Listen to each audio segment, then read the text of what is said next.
Hello and welcome to the second part of a two-part interview with the General Secretary of the Samajwadi Party, Rajya Sabha MP Amar Singh. Mr. Amar Singh, let's in this part begin by talking about the political reactions to the manner in which the Samajwadi Party and the Congress are coming together. Your former allies, the left, feel you've let them down. They feel that you've done a complete U-turn. In fact, in private, they say you've betrayed them. How do you respond to that? I will never say anything critical against them ever. I have not yet forgotten when Sonia ji and top Congress leadership wanted to dismiss UP government. The veto of Comrade Prakash Karath saved my government. But I will also remember one incident.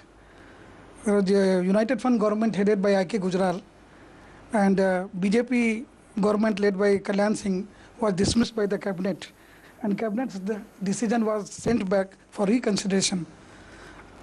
Comrades, including veteran communist leader Jyoti Basu and everybody, Sitaram Yechuri and Comrade Surjit, they said we are against the promulgation of 356. So we will support non-dismissal of BJP and Kalyan Singh government. And Mr. Advani profusely thanked leftists for their principled stand.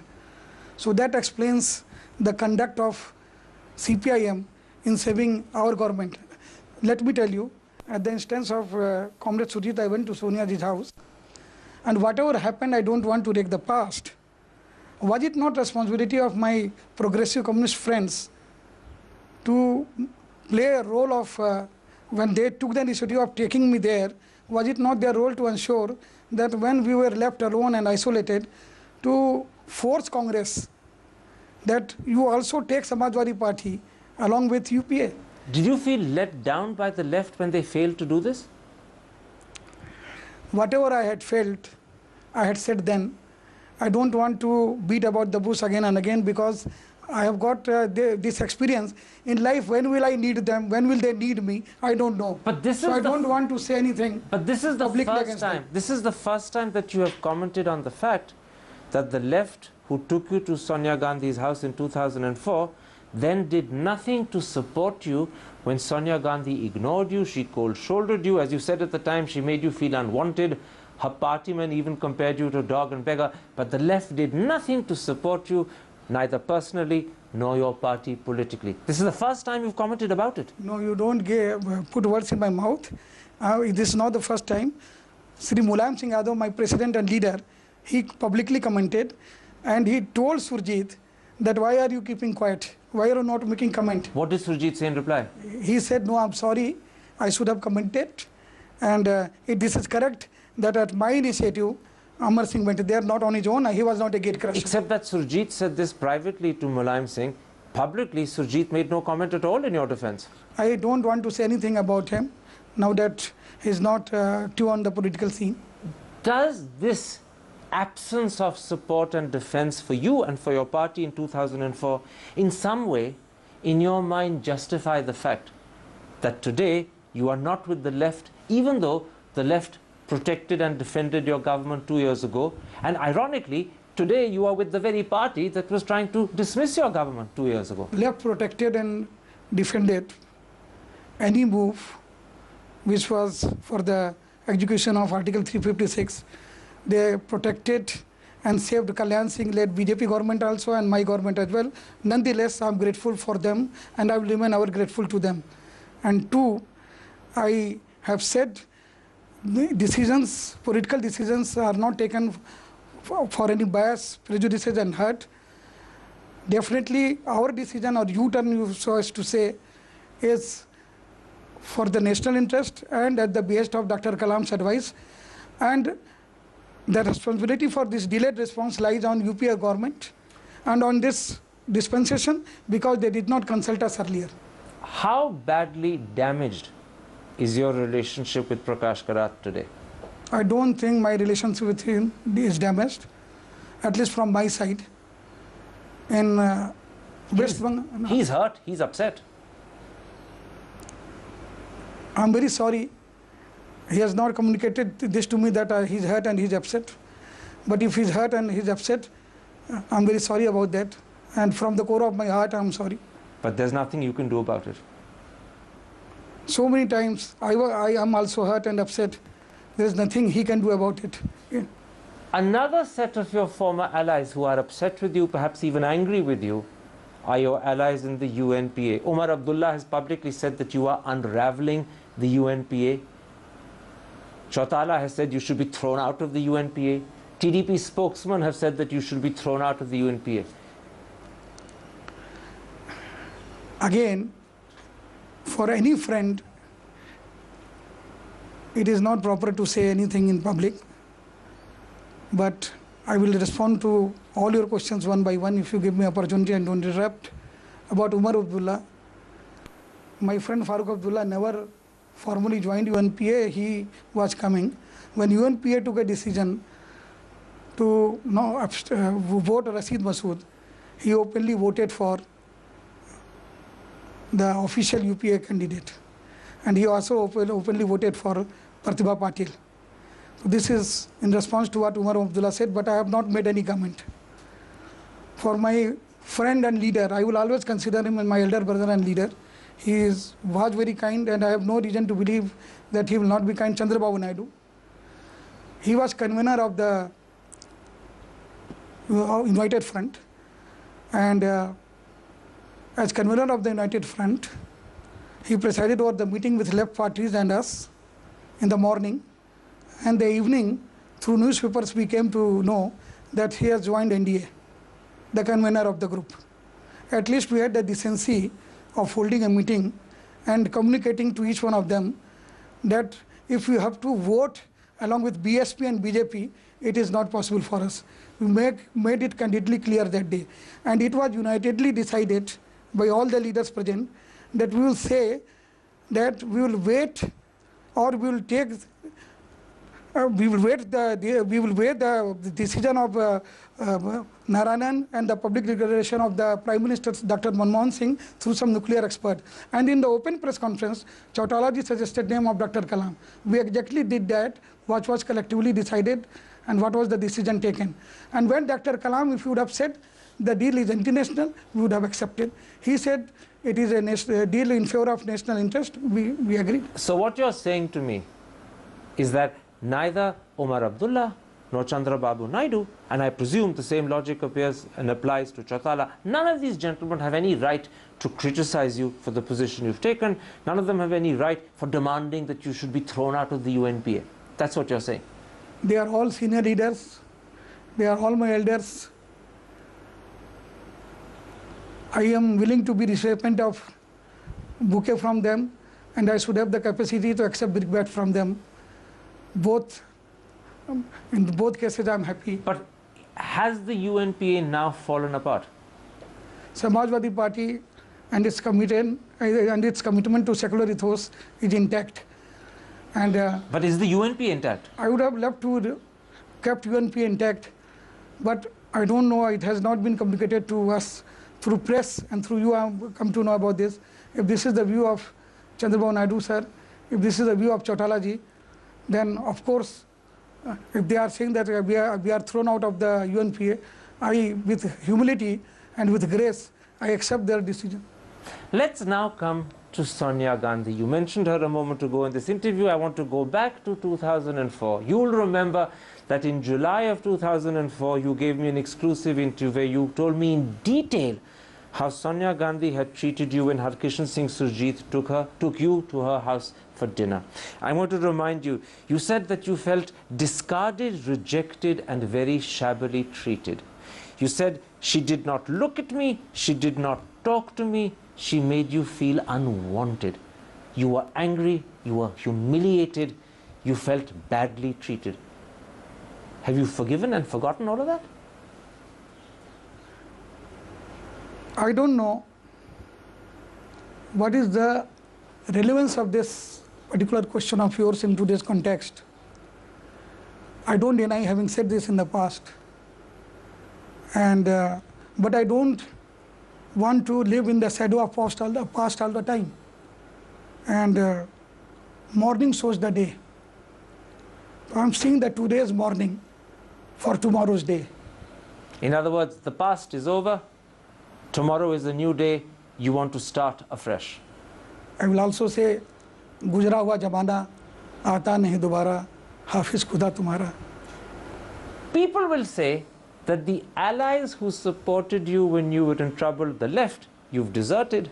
The party who in a sense metaphorically was rude to you, today you're supporting instead. Isn't that a paradox? I don't understand why everything is viewed materialistically and politically only. I am not expecting anything from Sonia ji or for that matter from Dr. Singh. I'm not there is no deal. I am not wanting, we are not wanting any ministerial berth, we are not wanting any favor. I accept that. So, if there is a deal for the nation, we are supporting that deal. There is no question of past prejudices, hurt, anguish. Where is the alliance? I'm not seeking anything, I'm not a seeker. So all of this is explained by the fact that it's for the good of the country, and the good of the country comes first. And I'm not a seeker. There is a question of being dissed or being patronized. If they are giver and I'm a seeker, neither I'm seeking nor they are giving. Let me put this to you. Today, as you say, your first priority is to combat communal forces, to ensure that the BJP doesn't come too far. And as you said, you will do everything that you can to prevent it. In the light of that, do you regret the decision you took in 1999 when you did not give support to Sonia Gandhi and therefore facilitated 5 more years of BJP rule? Do you regret that? I'm not very happy about it. And I don't have any embarrassment in saying that I do regret it. Was it a mistake? Of course it was. Whose decision was it? Yours, Mr. Mulayam Singh's? All of us. Why should, even if it is Mulayam Singh's decision, it is my decision, is my leader. The decisions are collective in nature. So why to blame any one individual for it? And you accept that this was a mistake? This was, of course, a mistake. And this was not a mistake from one side, it was a mistake from two sides. It was a mistake of Congress as well, because they were not in a mood to accept coalition dharma at that point of time. Mrs. Gandhi and Congress said that give support with no participation. And Jayalalitha ji and Lalu ji, lot of us wanted participation in the government, but Samajwadi Party at that point of time also, along with left, openly said, we don't want power. We don't want to join the government. So but it was not acceptable then. So you're saying that you made a mistake, but you're also saying that Congress made a mistake. If Congress had behaved differently, if their demands or their position had been different, you could have given support and prevented 5 years of BJP rule. Of course, that is correct analysis of yours. Let me put it like this, and then I'll move on to another subject. Do you think you should apologize to the country for the fact that your decision led to 5 extra years of what you consider rule by communal forces? Both Congress and us should jointly regret the era and phase of non-communication and bitterness amongst us that has resulted into this, because no one person can be held responsible for anything. Action and reaction both are conducive in a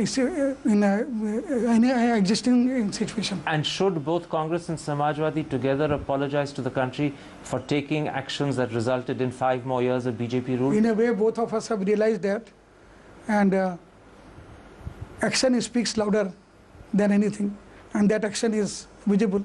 Congress has also realized, we have also realized the growing danger of communalism. So then why don't you just say that you apologize to the country for inflicting 5 extra years of BJP rule, which could have been avoided?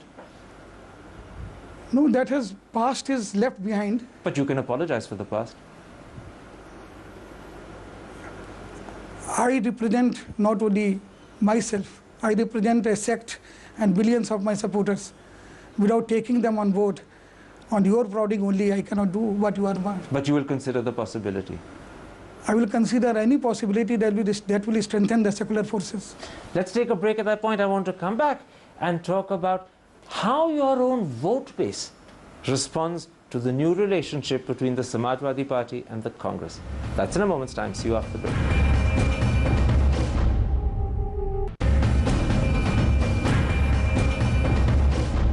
Welcome back to the second part of a 2-part interview with the General Secretary of the Samajwadi Party, Rajya Sabha MP Amar Singh. Mr. Amar Singh, let's turn to the manner in which your own voting base is responding to your new relationship with Congress. Shahid Siddiqui's paper has published a survey of Indian Muslim voters which shows that 70% are against the deal.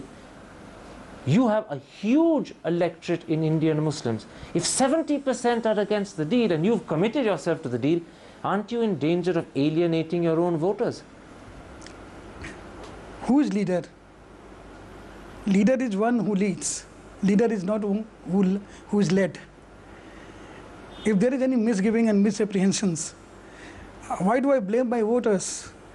If CPM Politburo member, a progressive party's Politburo member is saying it's anti-Muslim and he is openly communalizing it, if a chief minister of the biggest state is communalizing it, they can easily be misled. So if Shahid Siddiqui's readers are also misled, I don't blame them. If even I was misled. But Shahid Siddiqui is your fellow General Secretary. But he's also a journalist. He's also a journalist. He's saying as a journalist. So if we were misled, we were having misapprehensions, and the time we went and got it clarified from Kalam, ever since then we have changed. So as leaders, we need to lead, not to be led. Then let me put this to you. If leaders need to lead, are you confident that you can convince Muslims of UP, most of whom, many of whom, vote for you, that what you've done is the right thing? Of course, we are convinced, and we'll work hard to make sure that they are also convinced. And if they are not convinced, if you are not led in a proper direction, the responsibility lies on us, and we should pay a price for that. It holds good for me. The price you pay would be losing elections. The price I would have paid by not supporting this, I would have lost a good cause for the nation. What is more important? So the nation is more important than any election. Nation is more important than individual party politics, as Dr. Kalam told us. So what you're saying to me is that for the sake of doing the right thing for India, you're prepared to risk election defeat if it comes to that. And political career and political alliances, everything, we are guided by national causes. So not then by you are also accepting that there is a real risk. I don't know how big, but there is a real risk that you may not succeed in convincing Muslim voters, and they may punish you by voting you and your party out. Very strong question and analysis. That is your analysis which you are throwing at me. I have never said like that. I am simply saying that our vested interest and our opponents will try to make a case out of that, and we will have to be prepared to face that onslaught and counter that, and we will hopefully do this. Critics and even some of your allies, but not in public, say that the real reason why today the Samajwadi Party is getting closer to Congress is not really because you want to combat communal forces, and not really because you support the nuclear deal, but because you're scared of Mayawati, you're scared of the cases she's bringing against your leader Mulayam Singh, and he's scared of being arrested and going to jail. Very funny. There is no case.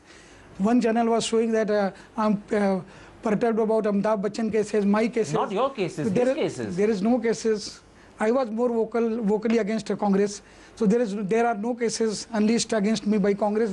But there are cases unleashed against Mulayam Singh. Absolutely not.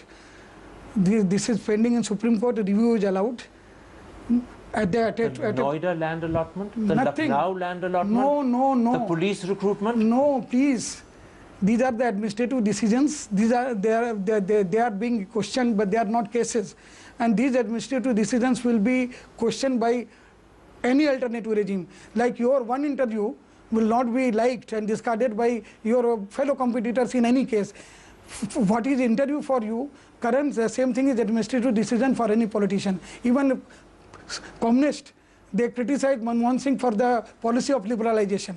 That does not mean that he is corrupt. So when people say, and you know that there are thousands, maybe lakhs saying it, that actually it is fear of arrest, it is fear of jail that has made Mulayam Singh today support the Congress. He wants Congress support in protecting himself from Mayawati. When people say this, you say to me, they don't know the truth, they don't know the reality? They don't know the truth, they don't know the reality, because Mulayam Singh has gone to jail, solitary confinement for 19 months during emergency for his opposition towards Congress and its leadership. Mulayam Singh is then... But he was a younger man then. So now that was 30 years ago. You want to say that he has changed. That can be your observation, not mine. He has not at all changed. He is ready to go to jail at any given point of time. So no problem. So let me put it like this. you are genuinely giving support to the government. You're not asking for protection from the government. Absolutely not. What protection government can give? Government is not able to give any protection to Lalu Prasad Yadav. He is still facing the forgery scam cases in spite of being railway minister. In which case, when L.K. Advani goes public and says that this relationship between Samajwadi and Congress is the theatre of the absurd, what do you say to him? I will simply say that newfound bonhomie and affection and love between Right Honorable L.K. Advani ji and Mayawati, which was professed in Kanpur rally, is a bigger absurd thing that has happened in recent past. He should have consulted his own leaders like Kalyan Singh and Rajnath Singh, or he should have cared to see the clippings of their observation where they have candidly described the story of bitterness and betrayal between BSP and BJP. So you're saying that Advani is absurd, you're not absurd? I am too small a fry to call Advani or his comment absurd, but it is for you to analyze, and for people who are seeing this program, watching this program, it is for them to observe. Mr. Amar Singh, a pleasure talking to you. Thank you very much, Karan.